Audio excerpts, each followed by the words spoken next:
Free Fruit for Young Widows by Nathan Englander. When the Egyptian president Nasser took control of the Suez Canal, threatening Western access to that vital route, an agitated France shifted allegiances, joining forces with Britain and Israel against Egypt. This is a fact neither here nor there, except that during the 1956 Sinai campaign there were soldiers in the Israeli army and soldiers in the Egyptian army who ended up wearing identical French-supplied uniforms to battle. Not long into the fighting, an Israeli platoon came to rest at a captured Egyptian camp in the Sinai desert. Their Private Shimi Geezer, formerly Shimon Biberblatt of Warsaw, Poland, sat down to eat at a makeshift outdoor mess. 4 armed commandos sat down with him. He grunted, they grunted. Shimi dug into his lunch. A squad mate of Shimi's came over to join them. Professor Tendler, who was then only Private Tendler, not yet a professor, not yet even in possession of a high school degree, placed the tin cup that he was carrying on the edge of the table, taking care not to spill his tea. Then he took up his gun and shot each of the commandos in the head. They fell quite neatly. The first 2, who had been facing Professor Tendler, tipped back off the bench into the sand. The second pair, who had their backs to the professor and were all still staring open-mouthed at their dead friends, fell face down, the sound of their skulls hitting the table somehow more violent than the report of the gun.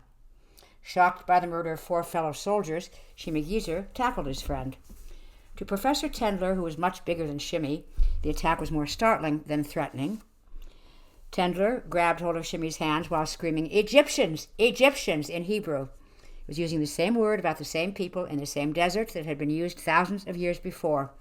The main difference, if the old stories are to be believed, was that God no longer raised his own fist in the fight. Professor Tendler quickly managed to contain Shimi in a bear hug. "Egyptian commandos, confused," Tendler said, switching to Yiddish. The enemy joined you for lunch." Shimi listened. Shimi calmed down. Professor Tendler, thinking the matter was settled, let Shimi go. As soon as he did, Shimi swung wildly. He continued attacking because who cared who those 4 men were? They were people. They were human beings who had sat down at the wrong table for lunch. They were dead people who had not had to die. "You could have taken them prisoner," Shimi yelled. "Halt!" he screamed in German. "That's all, halt!" Then with tears streaming and fists flying, Shimi said, "You didn't have to shoot." By then, Professor Tendler had had enough. He proceeded to beat Shimi Geezer. He didn't just defend himself. He didn't subdue his friend. He flipped Shimi over, straddled his body, and pounded it down until it was level with the sand. He beat his friend until his friend couldn't take any more beating, and then he beat him some more. Finally, he climbed off his friend, looked up into the hot sun, pushed through the crowd of soldiers who had assembled in the minutes since the Egyptians sat down to their fate. Tendler went off to have a smoke. For those who had come running at the sound of gunfire to find 5 bodies in the sand, it was the consensus that a pummeled Shimi Geezer looked to be in the worst condition of the bunch. At the fruit and vegetable stand that Shimi Geezer eventually opened in Jerusalem's Mahani Yehuda market, his son, little Edgar, asked about the story of Professor Tendler again and again. From the time he was 6, Edgar had worked the Duchin at his father's side whenever he wasn't in school. At that age, knowing only a child's version of the story, the Tendler had done something in one of the wars that upset Edgar's father, and Edgar's father had jumped on the man, and the man had, his father never hesitated to admit, beat him up very badly. Edgar couldn't understand why his father was so nice to the professor now. Reared as he was on the laws of the small family business, Edgar couldn't grasp why he was forbidden to accept a single lira from Tendler. The professor got his vegetables free. After Edgar weighed the tomatoes and the cucumbers, his father would take up the bag, stick in a nice fat eggplant, unasked, and pass it over to Professor Tendler.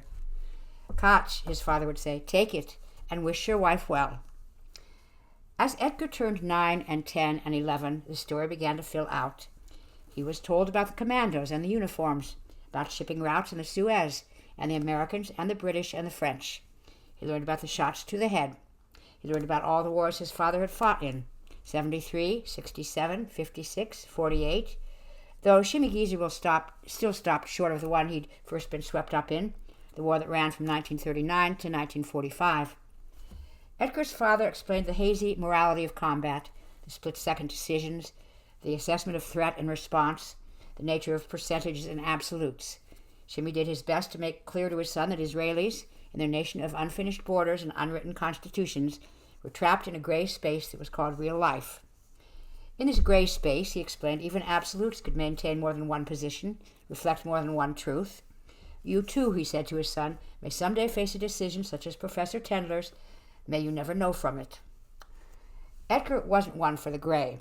He was a tiny, thoughtful, buck-toothed boy of certainties. Every Friday when Tendler came to the stand, Edgar would pack up the man's produce and then run through the story again, searching for black and white. The man had saved his father's life, but maybe he hadn't. He'd done what was necessary. Maybe he could have done it another way. And even if the basic schoolyard rule applied in adult life, that a beating delivered earns a beating in return, did it ever justify one as fierce as the beating his father had described? A pummeling so severe that Shimmy, while telling the story, would run Edgar's fingers along his left cheek to show him where Professor Tendler had flattened the bone. Shimmy would send him running across Agrippa Street to bring back 2 cups of coffee or 2 glasses of tea to welcome Professor Tendler, telling Edgar to snatch a good-sized handful of pistachios from Eisenberg's cart along the way. This treatment his father reserved only for his oldest friends. And absolutely no one but the war widows got their produce free. Quietly and with dignity, so as not to cause these women any shame, Edgar's father would send them off with fresh fruit and big bags of vegetables, sometimes for years after their losses. He always took care of the young widows. When they protested, he'd say, you sacrifice, I sacrifice. All in all, what's a bag of apples? It's all for one country, he'd say. When it came to Professor Tendler, so clear an answer never came. When Edgar was 12, his father acknowledged the complexities of Tendler's tale. Do you want to know why I can care for a man who once beat me? Because to a story there is context. There's always context in life. That's it? Edgar asked. That's it. At 13, he was told a different story because at 13, Edgar was a man. You know, I was in the war, Jimmy said to his son. The way he said it, Edgar knew he didn't mean 48 or 56, 67 or 73. He did not mean the Jewish wars, in all of which he had fought. He meant the big one, the war that no one in his family but Jimmy had survived, which was also the case of Edgar's mother. This was why they had taken a new name, Jimmy explained. In the whole world, the geezers were 3. Yes, Edgar said, I know. Professor Tendler was also in that war, Jimmy said. Yes, Edgar said. It was hard on him, Jimmy said. That is why I'm always nice. Edgar thought. Edgar spoke. But you were there too? You had the same life as him? You'd never have shot 4 men, even the enemy, if you could have taken them prisoners, if you could have spared a life. Even if you were in danger, you'd risk. Edgar's father smiled and stopped him. Kodem kol, he said. A similar life is not a same life. There is a difference. Here Shimmy's face turned serious, the lightness gone. In that first war, in that big war, I was the lucky one, he said. In the Shoah, I survived. But he's here, Edgar said. He survived, just the same as you. No, Edgar's father said. He made it through the camps. He walks, he breathes. He was very close to making it out of Europe alive, but they killed him. After the war, we still lost people. They killed what was left of him in the end. For the first time, without Professor Tendler there, without one of Shimmy's friends from the ghetto who stopped by to talk in Yiddish, without one of the soldier buddies from his unit at the reserves, or one of the kibbutzniks from whom he bought his fruit and his vegetables, Edgar's father sent Edgar across Agrippa Street to get 2 glasses of tea, one for Edgar and one for him. Hurry, Shimmy said, sending Edgar off with a slap on his behind. Before Edgar had taken a step, his father grabbed his collar and popped open the register, handing him a brand-new 10-shekel bill. And buy us a nice big bag of seeds from Eisenberg. Tell him to keep the change. You and I, we're going to sit a while. Shimmy took out the second folding chair from behind the register. Also be the first time the father and son had ever sat down in the store together. Another rule of good business, the customer should always find you standing. Always there's something you can be doing, sweeping, stacking, polishing apples. The customer will come to a place where there is pride.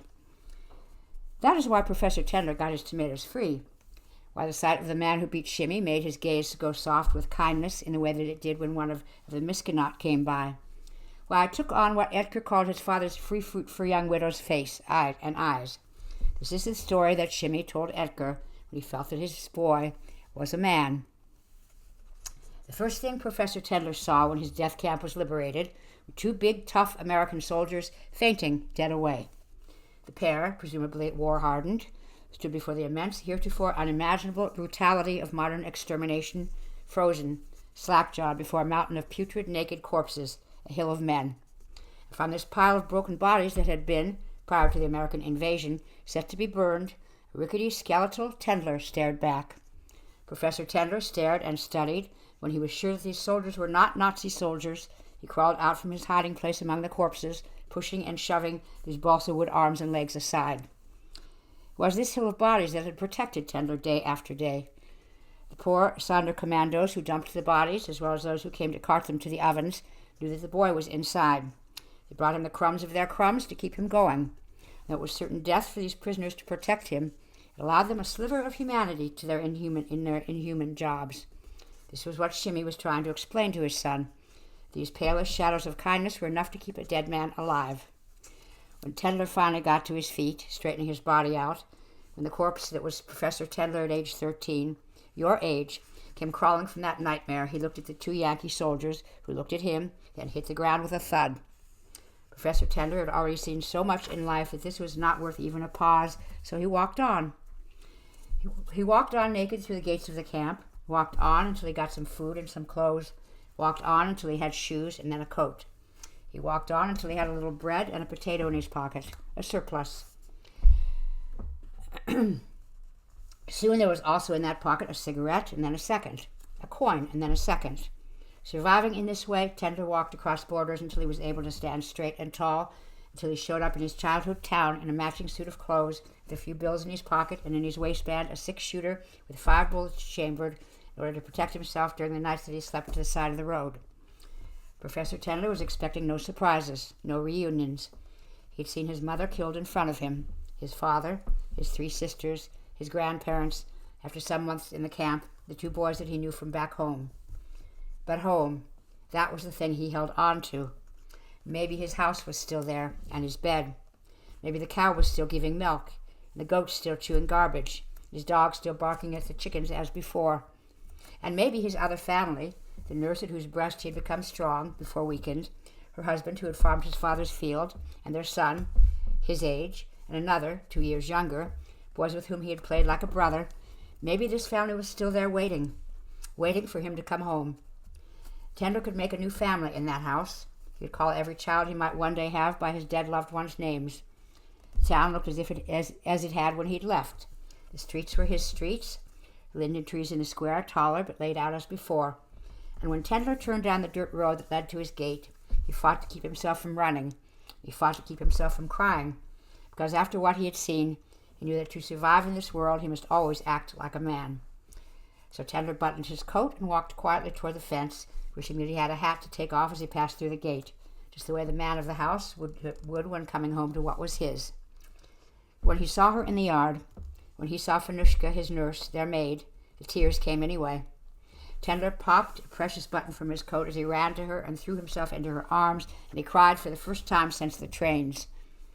With her husband at her side, Fanushka said to him, "Welcome home, son, and welcome home, child. And we prayed. We lit candles. We dreamed of your return."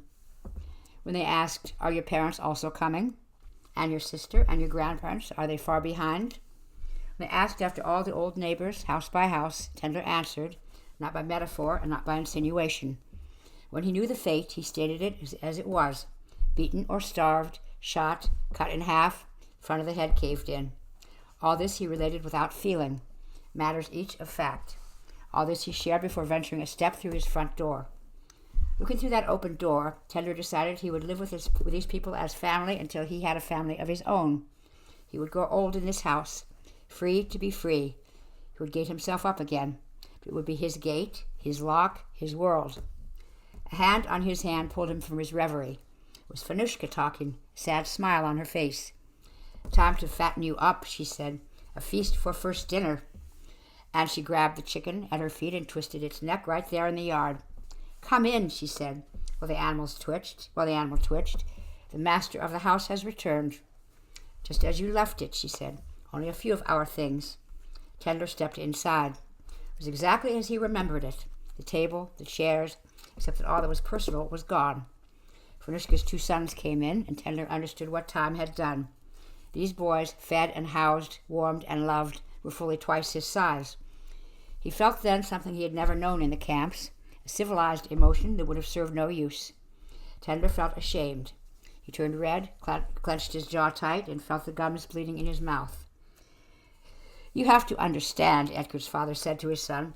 "These boys, his brothers, they were now twice his size and strangers to him." The boys prodded, shook hands with Tendler. They did not know him any more. "Still, it is a nice story," Edgar said. "Sad, but also happy. He makes it home to a home. It's what you always say, survival. That's what matters. Surviving to start again." Edgar's father held up a sunflower seed, thinking about this. He cracked it between his front teeth. "So, they're all making a dinner for Professor Tendler," he said, "and he is sitting on the kitchen floor, legs crossed, as he did when he was a boy, and he is watching happily, drinking a glass of goat's milk still warm. Then the father goes out to slaughter their goat. 'A feast for dinner,' he says. 'A chicken's not enough.' Professor Tendler, who had not had meat in years, looks at him, and the father, running a nail along his knife, says, 'I remember the kosher way.'" Tendler was so happy that he could not bear it, so happy and so sad. With a cup of warm milk and the warm feeling, Tendler had to pee. But he didn't want to move now that he was there with his other mother and resting on her shoulders a baby sister, a year and a half old and one curl on the head. A little girl, fat and happy, fat in the ankle, fat in the wrist. Professor Tendler rushed out at the last second, out of the warm kitchen, out from under his roof. Professor Tendler, a man whom other men had tried to turn into an animal, did not race to the outhouse, didn't cross his mind. He stood right under the kitchen window to smell the kitchen smells, to stay close. And he took a piss. Over the sound of the stream he heard his nurse lamenting. He knew what she must be lamenting, the Tendler family destroyed. He listened to what she was saying, and he heard, "He will take everything," is what she said. "He will take it all from us, our house, our field. He'll snatch it away, everything we've built and protected, everything that has been for so long ours." There outside the window, pissing and listening, and also dissociating, as Professor Tendler would call it, though he did not then have the word, he knew only that he was watching himself from above. He could see himself feeling all the disappointment as he felt it, till he was keenly and wildly aware that he had felt nothing at all those years, felt nothing when his father and mother were shot, felt nothing while in the camps, nothing, in fact, from the moment he was driven from his home to the moment he returned. In that instant, Tendler's guilt was sharper than any sensation he had ever known. And here, in response to his precocious son, Shimmy said, Yes, of course it was about survival. Tendler's way of coping. Of course he'd been feeling all along. But Tendler, a boy who had stepped over his mother's body and kept walking, had for those peasants opened up. It was right then, Professor Tendler later told Shimmy, that he became a philosopher. "He will steal it all away," Nushka said. "Everything. He has come for our lives." And her son, whom Tendler had considered a brother, said, "No." And Tendler's other almost brother said, "No." "We will eat," Fanushka said. "We will celebrate. And when he sleeps, we will kill him." To one of the sons, she said, "Go. Tell your father to keep that knife sharp." To the other, she said, "You get to sleep early, and you get up early, and before you grab the first tit on that cow, I want his throat slit. Ours, not to be taken away." Tendler ran, not toward the street, but back toward the outhouse in time to turn around as the kitchen door flew open, in time to smile at the younger brother on his way to find his father, in time for Tendler to be headed back the right way. "Do you want to hear what was shared at such a dinner?" Shimmy asked his son. Memories roused and oaths sworn. "There was wine, I know." Drink, the mother said. There was the chicken and a pot of goat stew. And in a time of great deprivation, there was also sugar for the tea. At this, Shimmy pointed at the bounty of their stand. And as if nothing, next to the baby's basket on the kitchen floor sat a basket of apples. Tendler hadn't had an apple in who knows how long. Tendler brought the basket to the table. The family laughed as he peeled the apples with a knife, first eating the peels, then the flesh, and savoring even the seeds and the cores. It was a celebration, a joyous night. So much so that Professor Tendler could not by its end, belly distended, eyes crossed with drink, believe what he knew to have been said. There were hugs and there were kisses, and Tendler, the master of the house, was given his parents' bedroom upstairs, the two boys across the hall, and below in the kitchen. It will be warmest, slept the mother and the father and the fat-ankled girl. "Sleep well," Fanushka said. "Welcome home, my son." And sweetly she kissed Tendler on both eyes. Tendler climbed the stairs. He took off his suit and went to bed. And that was where he was when Fanushka popped through the door and asked him if he was warm enough, if he needed a lamp by which to read. "No, thank you," he said. "So formal." "No thanks necessary," Fanushka said. "Only yes, mother, or no, mother, my poor reclaimed orphan son." "No light, mother," Tendler said, and Fanushka closed the door. Tendler got out of bed. He put on his suit. Once again, without any shame to his actions, Tendler searched the room for anything of value, robbing his own home. Then he waited. He waited until the house had settled into itself, glass creaks slipping from the floorboards as the walls pushed against the wind. He waited until his mother, his Fanushka, must surely sleep, till a brother intent on staying up for the night, a brother who had never once fought for his life, convinced himself that it would be all right to close his eyes. Tendler waited until he too had to sleep, and that's when he tied the laces of his shoes together and hung them over his shoulder. That's when he took his pillow with one hand, with the other quickly cocked his gun. Then, with goose feathers flying, Tendler moved through the house. A bullet for each brother, one for the father, one for the mother. Tendler fired until he found himself standing in the warmth of the kitchen, one bullet left to protect him on the nights when he would sleep by the side of the road. The last bullet Tendler left in the fat baby girl, because he did not know for mercy, did not need to leave another of that family to grow and to kill him at some future time. "He murdered them," Edgar said. "A murderer." "No," his father told him. "There was no such notion at the time." "Even so, it was murder," Edgar said. "If it is, then it's only fair. They killed him first. It was his right." "But you always say context." "But the baby, the girl." "The baby is hardest, I admit.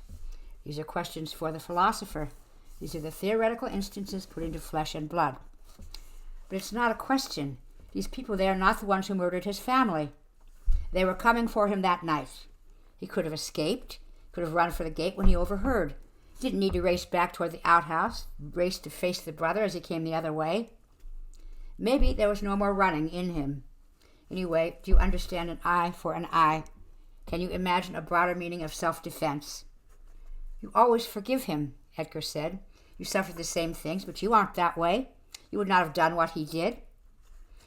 "It is hard to know what a person would and wouldn't do in any specific instance, and you, spoiled child, apply the rules of civilization to a boy who had seen only its opposite.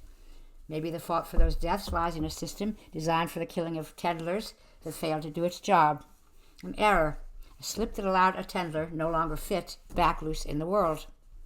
"Is that what you think?" "It's what I ask.